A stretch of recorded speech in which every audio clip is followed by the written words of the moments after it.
दोस्तों एक बार फिर से स्वागत है आप सभी का आपके अपने favourite English learning channel scholar English पर। मेरा नाम है दीपिका कुमावत और मैं इस चैनल पर वेरियस कॉम्पिटिटिव एग्जाम्स के लिए इंग्लिश सब्जेक्ट टीच करती हूँ। तो बेसिकली आज के इस वीडियो में हम डिस्कस करने जा रहे हैं द हिंदू एडिटोरियल का वोकैब एनालिसिस। आशा करती हूँ कि आप इन सेशंस के साथ रेगुलरली जुड़ रहे हैं और इनका बेनिफिट भी उठा रहे हैं, क्योंकि इन सेशंस का मकसद है आपकी वोकैब पावर को और ज़्यादा इन्हांस करना। और ये जो वोकैब सेशंस है ये बैंक, एसएससी, रेलवे, यूपीएससी या फिर किसी भी कॉम्पिटिटिव एग्ज़ाम के लिए इक्वली बहुत ही ज़्यादा इंपॉर्टेंट है। तो चलिए और ज़्यादा देर ना करते हुए बढ़ते हैं हमारे वोकैब शो की ओर और जानेंगे कि आज का हमारा सबसे पहला वर्ड कौन सा है। तो दोस्तों आज का हमारा सबसे पहला वर्ड है लाइबिलिटी। दोस्तों लाइबिलिटी का मतलब होता है देनदारी या फिर जिम्मेदारी। देनदारी का मतलब होता है कि जब आपको किसी को कुछ देना होता है, आपको आप पर उस चीज़ की रिस्पॉन्सिबिलिटी होती है। एक तरह से आप समझिए कि आप पर जब कर्जा होता है तब आप पर किसी प्रकार की एक लाइबिलिटी होती है, यानी कि आप पर एक जिम्मेदारी होती है कि आपको वो पैसे चुकाने हैं, यानी कि आप तब जो है वो देनदार बन जाते हो। तो देन इसके साथ आगे बढ़ेंगे तो दोस्तों ये हमारा जो है वो पार्ट्स ऑफ स्पीच में नाउन है। सिनोनिम इसका होता है ऑब्लिगेशन या फिर रिस्पॉन्सिबिलिटी, यानी कि कोई देनदारी होना या फिर रिस्पॉन्सिबिलिटी होना। अब अगर बात करें एग्जाम्पल की तो एग्जाम्पल इसका है the company has a liability of 100 crore, यानी कि कंपनी पर जो है वो 100 करोड़ की देनदारी है। तो इस कॉन्टेक्स्ट में हम जो है वो लाइबिलिटी इस वर्ड का अलग अलग सेंटेंसेस में यूज़ कर सकते हैं। देन इसी के साथ हम आगे जाएंगे हमारे नेक्स्ट वर्ड की ओर और जानेंगे कि इसके बाद हमारा अगला वर्ड कौन सा है। देन इसके बाद हमारा अगला वर्ड आता है इन्फ्लेशन। दोस्तों इन्फ्लेशन का मतलब होता है महंगाई, यानी कि जब किसी चीज़ के दाम बढ़ जाते हैं, महंगाई हो जाती है, तब हम उसे क्या कहेंगे? तब हम उसे कहेंगे इन्फ्लेशन कहेंगे हम उसे। और ये हमारे पास पार्ट्स ऑफ स्पीच में नाउन है। सिनोनिम इसका होता है प्राइस राइज या फिर कॉस्ट एस्केलेशन, यानी कि पैसों में बढ़ावट होना, यानी कि बढ़ोतरी होना एक प्रकार से, यानी कि प्राइस राइज हो जाना, यानी कि किसी चीज़ की कीमत बढ़ना। कॉस्ट कॉस्ट एस्केलेशन का मतलब भी होता है कि किसी चीज़ की कीमत बढ़ जाना।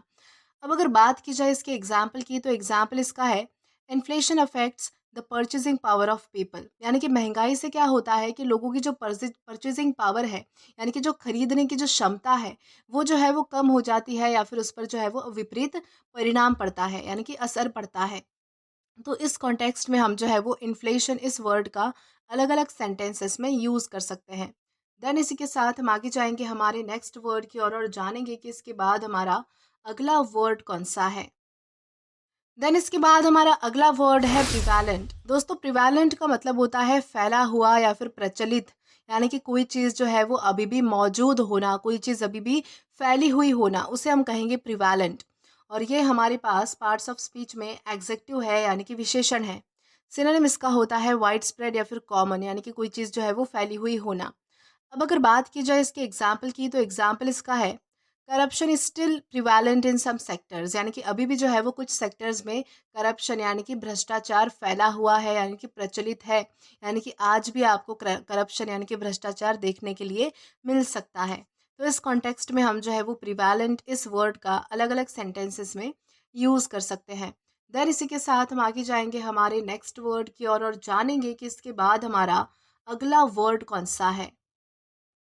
देन इसके बाद हमारा अगला वर्ड है कॉग्निजेंट। दोस्तों कॉग्निजेंट का मतलब होता है जानकार, सजग या फिर अवगत, उसे कहेंगे कॉग्निजेंट। यानी कि जब आपको किसी चीज़ के बारे में नॉलेज होती है, पता होता है, तो उसे क्या कहा जाएगा? उसे कहा जाएगा कॉग्निजेंट होना कहा जाएगा। और ये हमारे पास पार्ट्स ऑफ स्पीच में एग्जेक्टिव है, यानी कि विशेषण है। सिनोनिम इसका होता है अवेयर या फिर माइंडफुल, यानी कि किसी चीज़ के बारे में जानकारी होना, किसी चीज़ के बारे में पता होना, नॉलेज होना। जब आप किसी चीज़ की अपडेट रखते हो, यानी कि आपको जो है वो हर चीज़ के बारे में पता होता है, हर चीज़ का नॉलेज होता है, तो उसे कहा जाएगा कॉग्निजेंट, यानी कि अवेयर या फिर माइंडफुल। अब अगर बात करें इसके एग्जाम्पल की तो एग्जाम्पल इसका है students must be cognizant of current affairs, यानी कि स्टूडेंट्स को जो है वो करंट अफेयर्स के बारे में पता होना ही चाहिए, जानकारी होनी चाहिए, नॉलेज होनी चाहिए, यानी कि उनको जो है वो अप टू डेट रहना चाहिए इस चीज़ में। तो इस कॉन्टेक्स्ट में हम जो है वो कॉग्निजेंट इस वर्ड का अलग अलग सेंटेंसेस में यूज़ कर पाएंगे। देन इसी के साथ हम आगे जाएंगे हमारे नेक्स्ट वर्ड की ओर और जानते हैं कि इसके बाद हमारा अगला वर्ड कौन सा है। देन इसके बाद हमारा अगला वर्ड है इनफॉलिबल। दोस्तों इनफॉलिबल का मतलब होता है अचूक, यानी कि जिसमें कोई गलती ना हो या फिर जिससे कोई गलती नहीं हो सकती। ऐसे किसी व्यक्ति को या फिर ऐसे किसी चीज़ को हम क्या कहेंगे, इनफॉलिबल कहेंगे। और ये हमारे पास पार्ट्स ऑफ स्पीच में एग्जेक्टिव है, यानी कि विशेषण है। सिनोनिम इसका होता है फ्लॉलेस या फिर अनएरिंग, यानी कि ऐसी कोई चीज़ जो बिल्कुल फ्लॉलेस है, जिसमें कोई गलती नहीं है। अनएरिंग का मतलब होता है जो गलती कर नहीं सकती। अब अगर बात करें इसके एग्जाम्पल की, तो एग्जाम्पल इसका है no human is infallible everyone makes mistake, यानी कि कोई भी ऐसा इंसान नहीं है जो गलती नहीं करता है। हर कोई इंसान, हर एक व्यक्ति जो है वो गलती ज़रूर करता है, यानी कि कोई भी अचूक नहीं है। तो इस कॉन्टेक्स्ट में हम जो है वो इनफॉलिबल इस वर्ड का अलग अलग सेंटेंसेस में यूज़ कर सकते हैं। देन इसी के साथ हम आगे जाएंगे हमारे नेक्स्ट वर्ड की ओर और जानेंगे कि इसके बाद हमारा अगला वर्ड कौन सा है। तो देन इसके बाद हमारा अगला वर्ड है विलीफाई। दोस्तों विलीफाई का मतलब होता है बदनाम करना या फिर अपमान करना, यानी कि जब आप किसी की इंसल्ट करते हो, किसी को क्रिटिसाइज कर देते हो या फिर किसी को बदनाम कर देते हो, तो उसे हम क्या कहेंगे, विलीफाई कहेंगे। और ये हमारे पास पार्ट्स ऑफ स्पीच में वर्ब है, यानी कि क्रिया है। सिनोनिम इसका होता है डिफेम या फिर स्लैंडर, यानी कि बदनाम करना या फिर अपमान करना। अब अगर बात की जाए इसके एग्जाम्पल की, तो एग्जाम्पल इसका है social media can quickly विलीफाई someone, यानी कि सोशल मीडिया के सहारे जो है वो किसी की भी इंसल्ट जल्दी से की जा सकती है, यानी कि किसी को भी बदनाम किया जा सकता है, किसी का भी अपमान किया जा सकता है। यानी कि सोशल मीडिया एक ऐसा प्लेटफॉर्म है जहाँ पर जो है वो आसानी से जो है वो किसी पर भी कोई भी जो है वो आरोप लगाया जा सकता है, किसी को भी आसानी से बदनाम किया जा सकता है। तो इस कॉन्टेक्स्ट में हम जो है वो विलीफाई इस वर्ड का अलग अलग सेंटेंसेस में यूज़ कर सकते हैं। देन इसी के साथ हम आगे जाएंगे हमारे नेक्स्ट वर्ड की ओर और जानेंगे कि इसके बाद हमारा अगला वर्ड कौन सा है। तो देन इसके बाद हमारा अगला वर्ड है सरकमस्पेक्ट। दोस्तों सरकमस्पेक्ट का मतलब होता है सावधान, चौकस या फिर सोच समझ कर, यानी कि बिल्कुल सावधान होना। यानी कि जब आप किसी चीज़ को सोच समझ कर करते हो, बिल्कुल आप उसमें जो है वो सावधानी बरतते हो, तो उसमें हम क्या कहेंगे, उसे हम कहेंगे सरकमस्पेक्ट। और ये हमारे पास पार्ट्स ऑफ स्पीच में एग्जेक्टिव है, यानी कि विशेषण है। सिनोनिम इसका होता है कॉशियस या फिर प्रूडेंट, यानी कि किसी चीज़ को लेकर बिल्कुल चौकस होना, बिल्कुल सावधानी से काम कोई लेना, बिल्कुल सोच समझ कर कोई काम करना। अब अगर बात की जाए इसके एग्जाम्पल की, तो एग्जाम्पल इसका है one must be circumspect when making any decision, यानी कि किसी भी तरह का डिसीजन लेते समय, किसी भी तरह का फैसला लेते समय हमेशा जो है वो हर किसी को सावधान रहना चाहिए, सोच समझकर कोई भी डिसीजन लेना चाहिए। तो इस कॉन्टेक्स्ट में हम जो है वो सर्कमस्पेक्ट इस वर्ड का यूज़ कर सकते हैं। देन इसका इसी के साथ हम आगे बढ़ेंगे और जानेंगे कि इसके बाद हमारा अगला वर्ड कौन सा है। तो देन इसके बाद हमारा अगला वर्ड है हब्रिस। दोस्तों हब्रिस का मतलब होता है अहंकार, घमंड या फिर अभिमान, यानी कि जब आपको किसी चीज़ का बहुत ज़्यादा घमंड होता है, जब आप में एक अलग ही एटीट्यूड होता है, नेगेटिव एटीट्यूड, उसे हम कहेंगे हब्रिस। और ये हमारे पास पार्ट्स ऑफ स्पीच में नाउन है। सिनोनिम इसका होता है एरोगेंस या फिर प्राइड, यानी कि अहंकार होना, घमंड होना, अभिमान होना, उसे कहा जाएगा एरोगेंस या फिर प्राइड। अब अगर बात करें इसके एग्जाम्पल की, तो एग्जाम्पल इसका है his hubris ultimately led to his downfall, यानी कि उसके घमंड के कारण जो है वो उसका डाउनफॉल हुआ, यानी कि वो एक तरह से जो है वो अपनी लाइफ में गिर गया है, यानी कि उसका डाउनफॉल हो चुका है, वो हार चुका है। तो इस कॉन्टेक्स्ट में हम जो है वो हब्रिस इस वर्ड का अलग अलग सेंटेंसेस में यूज़ कर सकते हैं। देन इसी के साथ हम आगे जाएंगे हमारे नेक्स्ट वर्ड की ओर और जानेंगे कि इसके बाद हमारा अगला वर्ड कौन सा है। तो दोस्तों इसके बाद हमारा अगला वर्ड है फिडेलिटी। दोस्तों फिडेलिटी का मतलब होता है ईमानदारी, वफादारी या फिर निष्ठा, यानी कि जब आप किसी के प्रति ईमानदार होते हो, वफादार होते हो, तो उसे हम कहेंगे फिडेलिटी। और ये हमारे पास पार्ट्स ऑफ स्पीच में नाउन है। सिनोनिम इसका होता है लॉयल्टी या फिर फेथफुलनेस, यानी कि भरोसेमंद होना या फिर कोई ईमानदार होना, वफादार होना।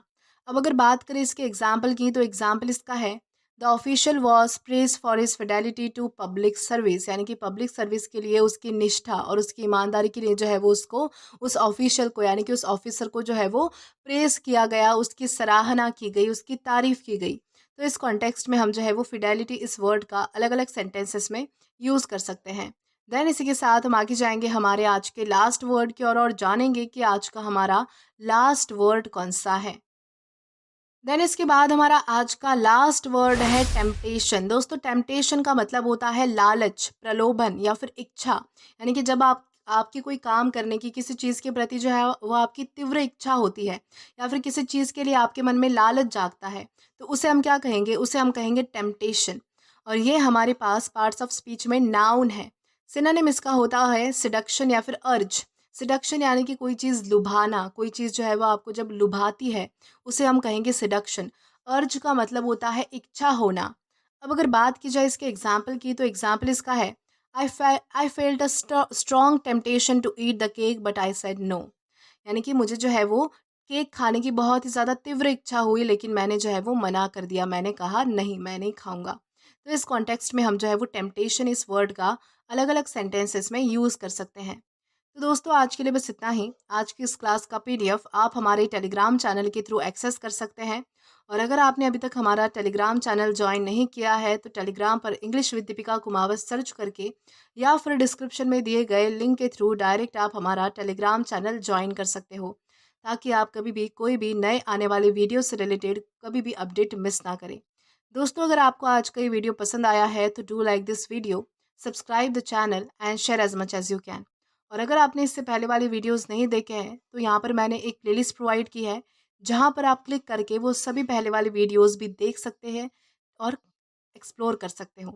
Till then keep learning. Thank you.